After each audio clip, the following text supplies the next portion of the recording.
ज़मज़मो कौसरो तस्नीम लिख नहीं सकता ऐ नबी आपकी ताज़ीम लिख नहीं सकता। मैं अगर सात समंदर निचोड़ दूँ राहत आपके नाम के एक मीम लिख नहीं सकता। दुआ का असर आज काम आ रहा है खुशी का मुबारक मकाम आ रहा है। ये कौन आज इंसान कामिल ज़मीं पर बसद इज़्ज़तों तेरा आ रहा है। ये कौन आज इंसान कामिल ज़मीं पर बसद इज़्ज़तों तेरा आ रहा है।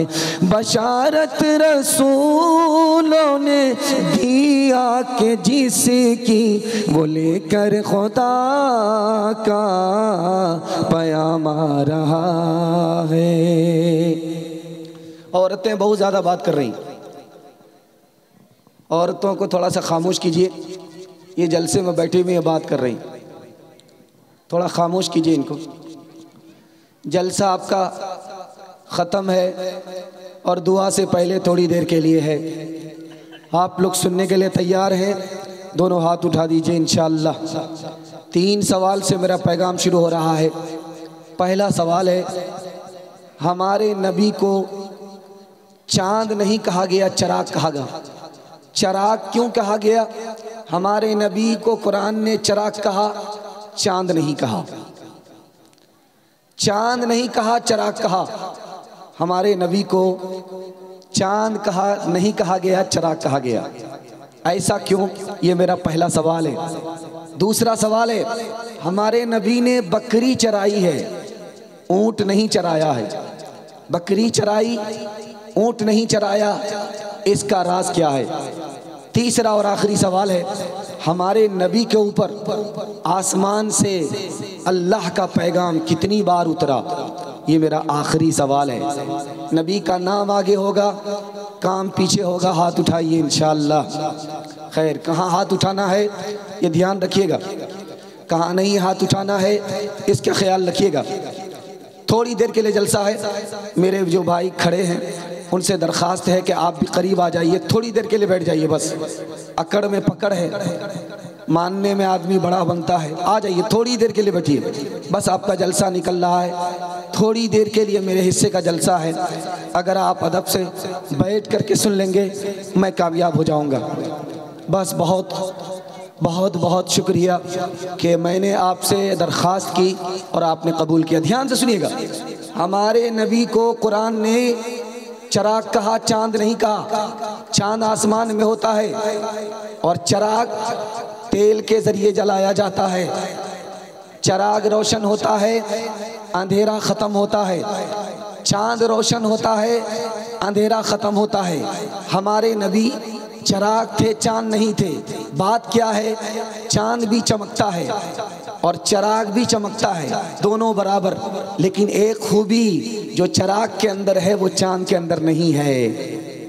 एक चिराग से दूसरा चिराग जलता है, एक चांद से दूसरा चांद नहीं जलता। इसलिए कुरान ने हमारे नबी को चिराग कहा, चांद नहीं कहा। दूसरा सवाल था कि हमारे नबी ने ऊंट नहीं चराया, बकरी चराई। बकरी को जोड़ करके रखना पड़ता है, भेड़िए से बचाना पड़ता है। बकरी को जोड़ करके रखना पड़ता है, भेड़िए से बचाना पड़ता है। उम्मत को जोड़ना था, शैतान भेड़िए से बचाना था, इसलिए पहले बकरी चरवाई, उसके बाद नबी बनाया गया। आखिरी सवाल था, हमारे नबी के ऊपर आसमान से ज़मीन के ऊपर पैगाम कितनी बार आया? हज़रत आदम के ऊपर 12 मरतबा आसमान से अल्लाह का पैगाम आया। हज़रत इदरीस के ऊपर 4 मरतबा आया। हज़रत ईसा के ऊपर 13 मरतबा आया। हज़रत नूह के ऊपर 50 मरतबा आया। हज़रत इब्राहीम के ऊपर 42 मरतबा आया। हज़रत मूसा के ऊपर 500 मरतबा आया।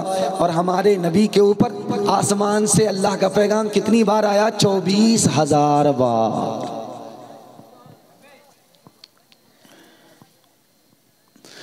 क्यों चांद में खोए हो, उलझे हो सितारों में। आका को मेरे ढूंढो कुरान के पारों में, उनकी ही तजल्ली है इन चांद सितारों में। ऐ काश कबूतर हम बन के ही फिरे होते, बन के ही फिरे होते उस गुंबद खजरा के पुरकैफ मनारों में। बहुत अच्छा जलसा है आपका, बहुत ध्यान से सुनिएगा। हमारे घर में मकड़ी होती है, जाला लगाती है। मकड़ी को हम लोग मार करके भगा देते हैं, जाला साफ कर देते हैं। और एक रेशम का कीड़ा होता है, उससे रेशम का कपड़ा तैयार होता है, लाखों करोड़ों में बिकता है। रेशम का कीड़ा लाखों करोड़ों रुपए में बिकता है। एक मकड़ी है जो जाला लगाती है, दूसरा रेशम है, रेशम का कीड़ा है जिससे रेशम तैयार होता है। दोनों में अफजल कौन है? तो लिखा है कि मकड़ी से अफजल रेशम नहीं है, रेशम का कीड़ा नहीं है। क्यों? गारे सौर में जब नबी छुपे थे तो मकड़ी ने जाला लगाया था, मकड़ी से अफजल रेशम का कीड़ा भी नहीं है।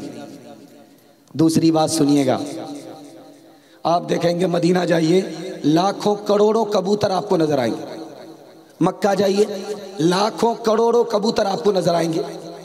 बयाबान में, रेगिस्तान में, सुनसान में इतना ज्यादा कबूतर कहां से आया? ये राज आपको बता रहा हूं। नबी आकर के छुपे थे गारे सौर में, कबूतर ने हिफाजत में अंडा दे दिया था। कबूतर के अंडे को देख करके दुश्मन भाग गया, नबी का पीछा छोड़ दिया। नबी की हिफाजत में जिस कबूतर ने अंडा दिया था उसकी नस्ल में अल्लाह ने इतनी बरकत दी, इतनी बरकत दी। लाखों कबूतर मदीने में जो नजर आ रहा है उसी जोड़े की नस्ल है। तीसरी बात याद रखिए, आप हिंदुस्तान में हैं और हमारे नबी कहाँ हैं? मदीने में हैं। हिंदुस्तान से जो हवा मदीना जाती है वो ठंडी होती है, और जो मदीना से हवा हिंदुस्तान आती है वो गर्म होती है। किसी ने मजाक से पूछा, मौली साहब बताइए बात क्या है? आप कहते हैं मदीना अफजल है हिंदुस्तान से बढ़कर के मदीना है। बताइए राज की बात कि यहाँ से हवा गई हिंदुस्तान से मदीना ठंडी हवा है, और जो हवा मदीने से हिंदुस्तान आई वो गर्म है। क्या राज है? अपने बच्चे को पहले आलिम बनाना है, मदरसे की तालीम दिलाना है, उसके बाद स्कूल पढ़ाना है, मदरसे को ताउन करना है, मदरसे की ताज़ीम करनी है। हाथ उठा दीजिए, इंशाअल्लाह बिल्कुल सही जा रहा है, घबराने की कोई बात नहीं है। जलसा आपका निकल रहा है, औरतों की बात होगी, जवानों की बात होगी, बच्चे की बात होगी, आपका जलसा ख़त्म हो जाएगा। 10 से 15 मिनट के लिए आप लोग तैयार हैं? दोनों हाथ उठा दीजिए इंशाअल्लाह। हिंदुस्तान से जब हवा गई कहाँ? मदीना, तो ठंडी। क्यों? आलिम दीन ने जवाब दिया, जो हवा हिंदुस्तान से मदीना जाती है वो ठंडी इसलिए होती है कि उसको खुशी होती है, नबी के शहर देखने के लिए जा रही हूँ, नबी के रोज़े की ज़ियारत करने के लिए जा रही हूँ, इस खुशी में सर से लेकर के पैर तक ठंडी होगी। और जो हवा मदीने से हिंदुस्तान आती है वो गर्म इसलिए होती है, उसको गम होता है कि नबी से जुदा हो रही हूँ, अल्लाह के घर से जुदा हो रही हूँ, नबी के घर से जुदा हो रही हूँ। गम में वो गर्म हो जाती है, ये खुशी में ठंडी हो जाती है। बीवी से पूछ करके दाढ़ी रखेंगे, हाथ उठाइए इंशाअल्लाह।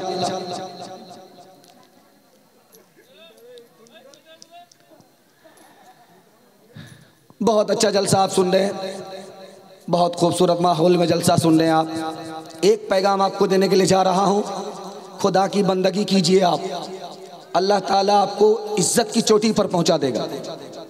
आप दिल्ली गए होंगे, दिल्ली में आपने लाल किला देखा होगा। लाल किले के अंदर एक मस्जिद है, उस मस्जिद का नाम है मोती मस्जिद। मोती मस्जिद आज भी मौजूद है, लाल किले के अंदर मोती मस्जिद आज भी मौजूद है। उसी मस्जिद में औरंगजेब बादशाह नमाज पढ़ते थे 1600 ईस्वी में। औरंगजेब बादशाह नमाज पढ़ते थे 1600 ईस्वी में। टाइम हो गया, बादशाह आए, इमाम को देखा मुसल्ले पर बैठे हुए, नमाज नहीं पढ़ा रहे, इंतज़ार कर रहे हैं। औरंगजेब बादशाह ने पूछा, इंतज़ार किसका कर रहे हो? टाइम तो हो गया, नमाज क्यों नहीं पढ़ा रहे हो? किसका इंतज़ार कर रहे हो? कहा हुजूर आप ही का इंतज़ार कर रहे थे। कहा निकल जाओ मेरी मस्जिद से, मेरा इमाम वो है जो खुदा के लिए नमाज पढ़ाए, मेरा इमाम वो हो नहीं सकता जो बादशाह के लिए नमाज पढ़ाए, मेरा तो वो इमाम है जो खुदा के लिए नमाज पढ़ाए। हजरत उमर के दरबार में एक चोर आया। हजरत उमर ने कहा इसका हाथ काट डालो ताकि दूसरे के माल की हिफाजत हो और दूसरे को नसीहत हो। हाथ काटो। वो हाथ जोड़ करके खड़ा हो गया, हुजूर पहली गलती है माफ कर दीजिए। तो हजरत उमर ने कहा ये झूठ पर झूठ बोल रहा है, ऐसा हो ही नहीं सकता कि इसकी पहली गलती हो खुदा पकड़ ले। हमारे खुदा की ये आदत नहीं है, पहली बार की गलती पर वो पर्दा डालता है, दूसरी बार कोई गलती करे वो पर्दा डालता है, तीसरी बार कोई गलती करे वो पर्दा डालता है। जब बनता बाज नहीं आता है तब वो पकड़ता है। मेरे खुदा की ये आदत ही नहीं है कि बंदा पहली बार गलती करे वो पकड़ ले, बल्कि वो बार बार गलती करने पर माफ करता है। जब बंदा बाज नहीं आता तब वो पकड़ लेता है। तीसरी मिसाल आ रही है, बहुत ध्यान से सुनिएगा। यहाँ पर मैं देख रहा हूँ छोटे छोटे बच्चे भी बैठे हुए हैं, जवान भी हैं, बूढ़े भी बैठे हुए हैं, और इधर हमारी माँ बहन है, पता नहीं अलिफ लैला की कहानी सुन रही हैं, सुना रही हैं। मैं बैठा हूँ कुर्सी पर इनको तकरीर करने के लिए, ये खुद ही अपनी तकरीर हमको सुना रही। अब इससे अंदाज़ा कीजिए क्या होगा जलसे का हाल। इसमें देखेंगे आप चद्दर ओढ़ करके बड़े बूढ़े भी बैठे हुए। दुनिया में सबसे ज़्यादा जल्दी में गलती को कौन माफ़ करता है? अल्लाह आपके इल्म में इजाफा फरमाए, मेरे मुताला को ताज़ा फरमाए। माँ बाप से बढ़ कर के जल्दी में कोई गुनाह को माफ़ नहीं करता।